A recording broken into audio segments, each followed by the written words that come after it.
Il a été dit récemment effectivement que tout le secteur agricole perdait énormément d'emplois depuis des décennies.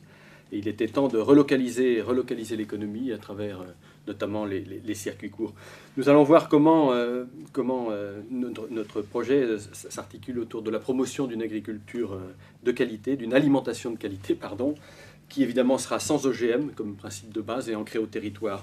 On pourrait la qualifier de bonne, propre et juste, permettant de relever notamment les défis de l'urgence climatique et la reconquête des milieux, comme René vient de le dire. Nos 4 régions sont concernées de la même manière par la reconquête de la qualité de l'eau, de la qualité de l'air et de la qualité aussi de la biodiversité qui se dégrade d'année en année toujours plus.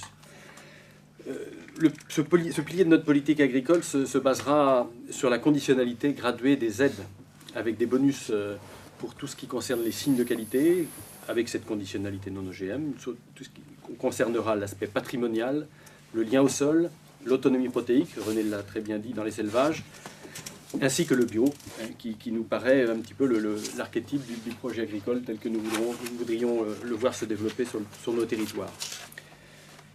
Nous ferons la promotion de cette alimentation de qualité dans tous les circuits de distribution, en commençant évidemment par soutenir les oubliés un petit peu du développement agricole jusqu'ici, c'est-à-dire les filières courtes. Donc c'est le soutien aux ateliers locaux de transformation, de vente directe, les magasins de producteurs, les AMAP qui participent à une économie économe en gaz à effet de serre par le raccourcissement des déplacements de marchandises, de biens alimentaires. Les fermes d'accueil pédagogiques, fermes auberges, accueil paysans seront traitées dans ce cadre. C'est également, nous avons des régions peuplées et des régions touristiques. C'est également un fort soutien au commerce de proximité pour qu'ils mettent en marché, qu'ils utilisent, qu'ils mettent en musique des productions régionales de qualité de nos territoires. Trop souvent, nos politiques agricoles ont généré des entreprises agricoles qui visaient des marchés mondiaux en délaissant le marché de proximité. C'est une hérésie. Il faut revenir là-dessus.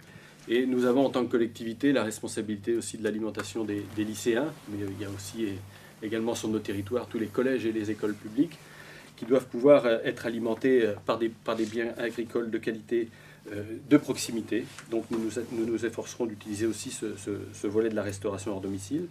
Donc sur ces trois segments de marché, donc le commerce de proximité, l'achat en circuit court par le consommateur et la restauration hors domicile, on peut dire aussi que les filières marines, que sont la pêche et les cultures marines, pourront bénéficier également d'un élan et d'un soutien pour développer les circuits courts, pour développer leur implication dans ces circuits courts.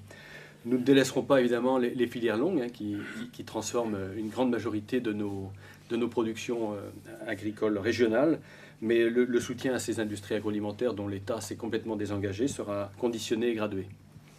Et enfin, une politique offensive de recherche et d'innovation ainsi que de formation sera développée pour soutenir ces modèles, ces types d'agriculture.